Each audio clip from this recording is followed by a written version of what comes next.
Hi there. Let's talk about all the snakes in the green room who have ever put holes in my skin with their stupid teeth.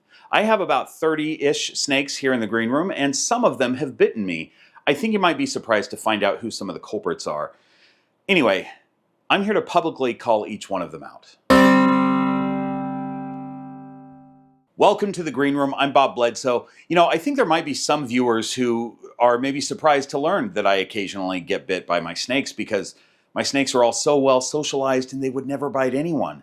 But there's also some long-term viewers who probably are not surprised at all because they know that I'm not very careful about it. We're going to talk more about that later.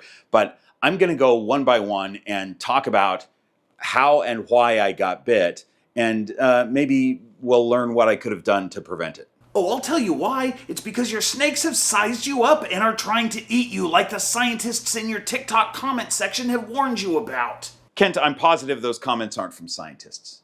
Hey, you're not wearing a Hawaiian shirt today. Oh yeah, it's a t-shirt of the greatest band of all time that Jen and Owen from High Viz Pythons gave me. I don't want no scrubs. Is that your clever protest against Douglas the scrub python? No. Yes. Yes, it is. Okay, enough with the drama. Now on to snake bites. By the way, speaking of Douglas, he's never bitten me, so he's not going to be in this video, but look at him. Look how cute he is. Watch this. Look at him just sitting up there on his little log, digesting a meal. All right, sorry, that's all we get of Douglas in this video. By the way, I'm going to rate these bites on a pain scale of 1 to 10, 10 being the most painful bite that I've ever gotten, which is not that painful, but we'll talk about it. And then a 1 being like a bite from a baby ball python that you can barely even feel. We're starting with the snake that has bit me the most out of anyone, and I just brought her out to have her with me for this, but I realized she's about to poop. So, sorry, it'd be great for the video, but I don't want to clean that up. So, I had to put her back. She's just going to sit there. Anyway, Ekko has bit me more than anybody else. She's bit me on camera probably 4 or 5 times, and at least that number of times off camera. So normally I'm going to talk about the one time that the snake bit me and what happened. But with Ekko, first of all, it's always when she's in food mode. She's in food mode a lot, and she also free roams a lot. So she's oftentimes posted up waiting for some brainless mammal to walk by that she can grab. That brainless mammal is always me. The most recent time that Ekko bit me was a few weeks ago. I was laying on my bed and she was in my room crawling around, and I just moved my hand and I didn't see it happen. I just felt it. She latched on. And that, I would say, I'm going to give that pain scale maybe a 5. Didn't really hurt. I didn't really have a reaction to it. I was just kind of like, Ekko, come on, let go. And she does. She lets go. As soon as she realizes she's not on food, she lets go. It used to be when she was younger, she would bite and wrap, and it would take her a while to let go. Now she does it right away. Here's the weirdest bite I ever got from Ekko. She was up on top of, she was actually on top of this, but in the old green room where this stack was. And I forgot she was there. I wasn't paying attention. And I walked by and she bit the back of my head. She just latched onto the back of my head. Barely felt it. I mean, I knew that she was there, obviously. I felt the thud, right? But I couldn't feel the teeth. But she latched on. It felt like Velcro latching on. And yeah, so I didn't like that because it could have been my face. I don't want her biting my face. That'd be bad news. So I'm more careful now. Basically, my reaction anytime Ekko bites me is, ow, stop that. It's about like that. Eventually, she realizes that I'm not food. She lets go, and she's not sorry about it at all. By the way, I just realized I'm going to get a ton of comments from people asking, how did I know that Ekko was going to poop? When snakes are about to go, or it's coming sometime soon, they get what people affectionately refer to as sausage butt. They get real thick right on the other side of their vent. It means it's right there, and it's probably going to let loose on you if you're holding them. And I'm happy to avoid that. The next snake is the other one that many longtime viewers know has bitten me a few times at least, and that's Maya, my blackheaded python. Again, it's always been with her in food mode and me not paying attention. Hey everyone, Future Bob here. I'm just sitting here editing, and I realized that I mentioned food mode a lot in this video, so I thought I would explain it for those of you who are not familiar with the term. Basically, snakes' brains live in modes, and food mode is one of them. When a snake is in food mode, they're not in thinking mode, so their thinking brain is shut off, and they're just going for heat signatures or movement or anything that might be something that they can eat. So when a snake bites me while in food mode, they don't realize they're biting me. They're not trying to eat me. They're just reacting to something that might be food. And because they're not in thinking mode, a lot of times they bite and wrap because they think that they're eating something, and it takes their thinking brain a while to catch up and realize that it's not food, and then they let go. So I don't take offense when my snakes bite me while in food mode. It's always my fault. Now, blackheaded pythons have pretty small teeth, but their bite force is stronger than most pythons. So I'm going to say that on average, the pain scale would be about a 5, which again, not very painful, but they do pinch a little bit harder. Now the caveat here is last time I was accidentally bitten by her, she was quite a bit smaller. So it makes me curious about whether there would be a big difference in her bite now that she's this size versus, you know, when she was maybe half the size. Oh, would dust off your head. Make your head shiny. You're so dusty and that bioactive. All right, let's put you back. Remember when I said Douglas wouldn't be in this video? I lied. Anyway, let's jump all the way to a 9.5 on the pain scale, just so you can sort of see where the scale is going. The second most painful bite I ever got was from my girl Freya. Now, I haven't pulled her out because she's gravid and she's sitting on her nest, so I'm just giving you B-roll of that nest. But here's what happened. Again, my fault. Now, a big reason for the 9.5 on this is not only because Freya is a large ball python and she thought she was biting a rodent, it's bite placement. Palm of my hand. What happened was I was opening her tub with the front of my hand during feeding day. It was feeding day, so I was just opening tubs and handing rodents to snakes. Freya was smelling food in the room, and she's looking for a heat signature. She's ready at the front of her tub, and I wasn't paying attention. The first heat signature she got when that tub opened was the palm of my hand, and she hit it hard, and this is not a comfortable spot to be bit by a snake.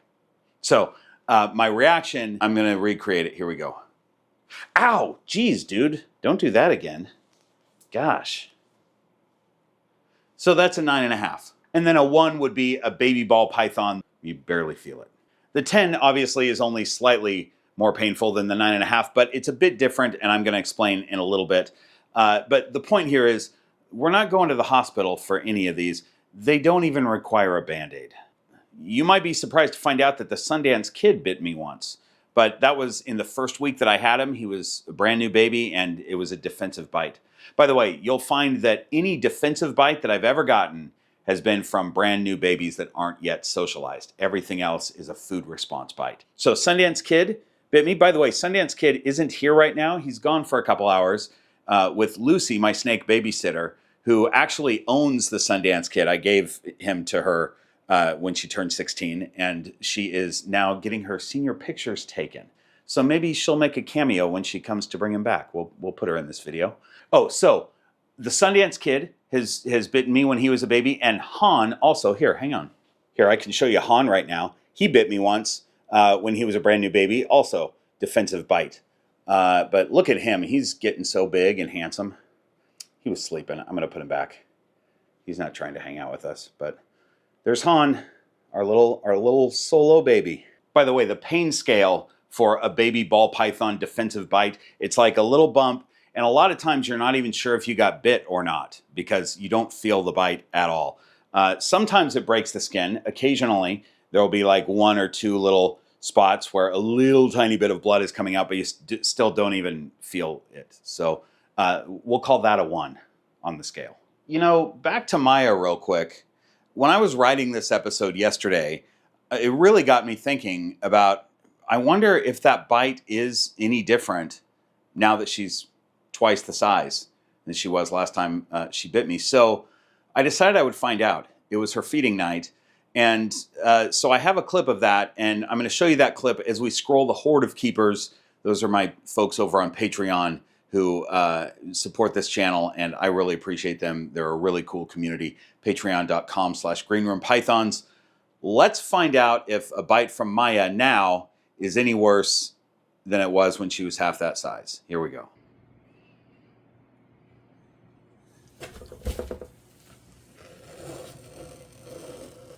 Well, so that's a bite and wrap.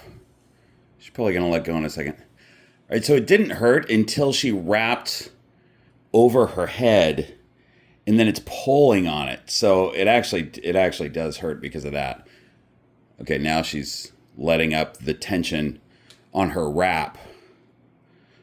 So I'm going to give this a 7 just because of that. Her head is right there. You can see her nose. There you go.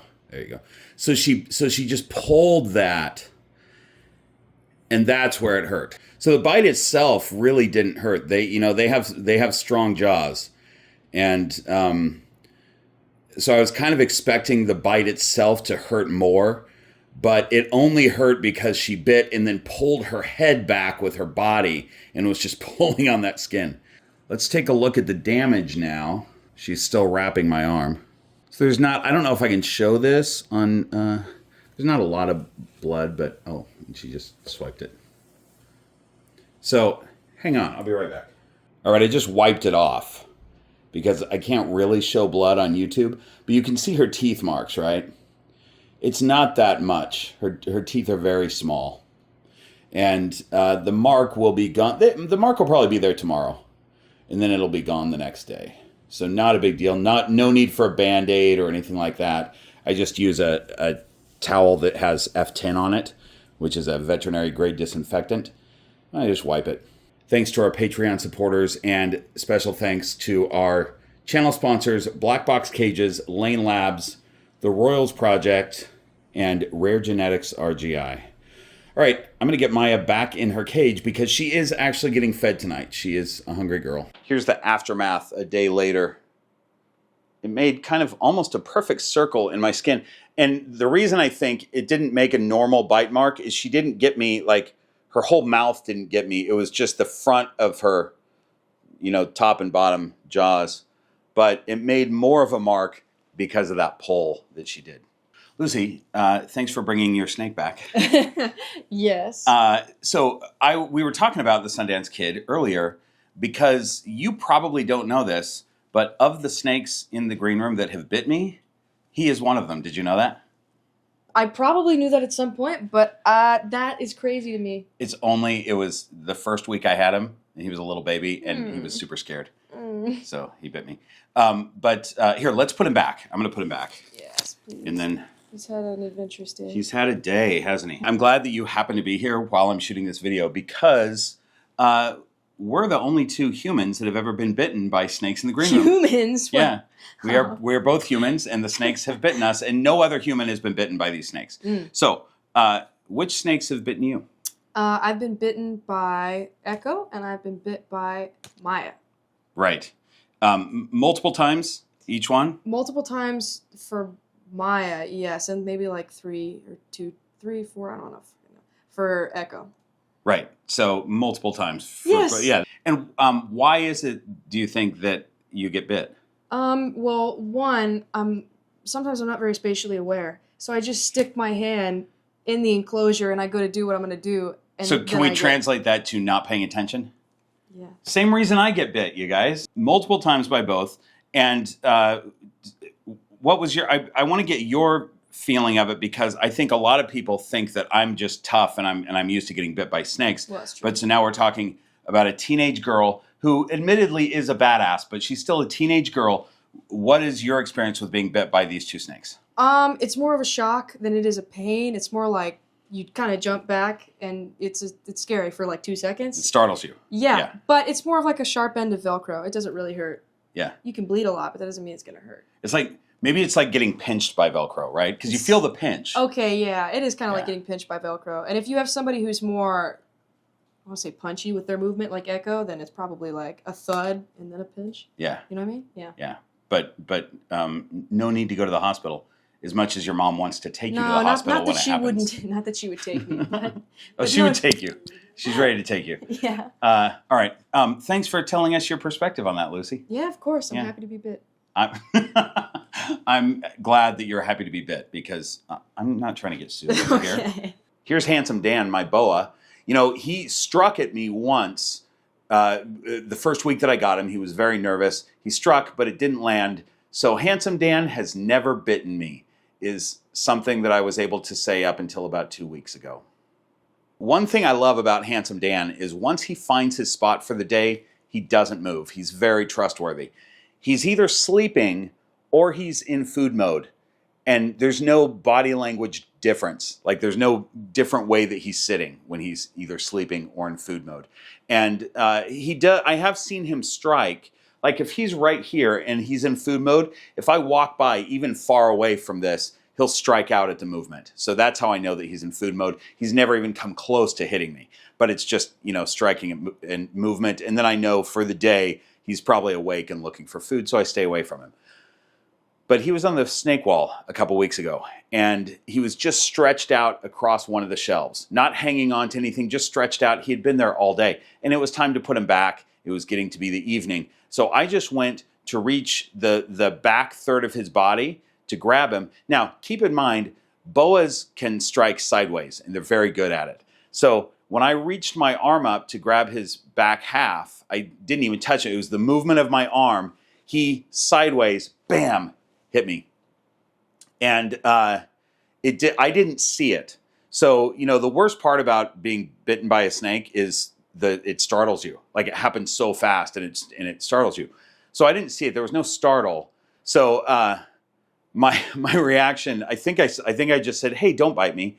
And I continued picking him up. Like it didn't even make me take my hand away. So I guess we're going to give that maybe a 4. But again, my mistake. I hadn't been watching him. I didn't know he was in food mode, and I just assumed that he was sleeping. Guess who the 10 came from? This is the number 1 most painful bite I've ever gotten. Take a guess. Put it in the comments. I'll give you a moment. Did you put it in the comments already? You got it figured out? If you guessed Pip, my pygmy python, you're super wrong. She would never. All right, and put her back. I just wanted to show you Pip. I think this one's going to be a shocker to some of you. The 10 came from Lucille, one of the sweetest snakes in the green room, a snake that I normally would put in the same category as Pip. She would never. She's much too polite. But here's what happened. After I got bit by Freya, I had a new policy on opening tubs. Hang on, I got to show you the hook. I now open tubs with this hook. Now, Lucille is a snake that never comes flying out looking for food. She just doesn't do that. And it was time to feed her, and that hook was just a few inches too far for me to reach. I just couldn't quite reach it. I didn't want to stand up. So I opened her tub with my hand. Now I can say that once she came flying out looking for food. So the same thing happened that happened with Freya, but she bit me on sort of right here, like the heel of my thumb. And the reason this was a 10 was because I pulled away. It startled me, obviously. It always startles you, but especially with Lucille that I wasn't expecting at all. I pulled away and I broke a tooth off in my skin, which is okay for the snake. That kind of thing happens all the time. They grow them back, not a big deal. But the reason that I'm giving it a 10 is the bite itself wasn't that painful, but I had a tooth in my thumb for the next 2 weeks until it naturally worked itself out. So I could feel it for a long time. Again, not super painful, but just annoying. And I'm giving that definitely a 10 plus for the annoyance of 2 weeks of waiting for the tooth to work its way out of my skin. Lucille was just fine though. She wasn't too worried about it. She took her rat seconds after she bit me. So you'll notice that with the exception of defensive bites from brand new babies, these were all food-related bites that could have been avoided with me, A, not being careless, and B, just paying more attention. So out of just over 30 snakes, 7 of them in total have bitten me. And I would say there's only 2 that I have to really be careful about, Ekko and Maya. Maybe Handsome Dan when he's in food mode, I have to watch a little bit more, but he still has only bitten me once so far. So if you pay attention a little bit better than I do, you'll probably never get bitten by your snakes. Kind of depends on what species you have also, but especially ball pythons, there's a good chance you'll never be bitten. If you are bitten, it's not that big of a deal. You're going to end up with a little mark on your arm or something like that, and a good story that you can tell to your friends who are afraid of snakes. So, thanks for watching. I'll see you next week. I'm embarrassed to be making this clip. It's the day before I upload this video. It's done. I was just feeding the blackheaded pythons some reptilinks. Handsome Dan has been right there all day long. The room doesn't smell like rodents. I was just feeding reptilinks. No big deal. I set my tongs right up here. At some point, Handsome Dan moved from there to right here. I went to grab the tongs without looking, and he got me in the tip of my pinky. It hurt, bled a lot, required a Band-Aid. 9.8.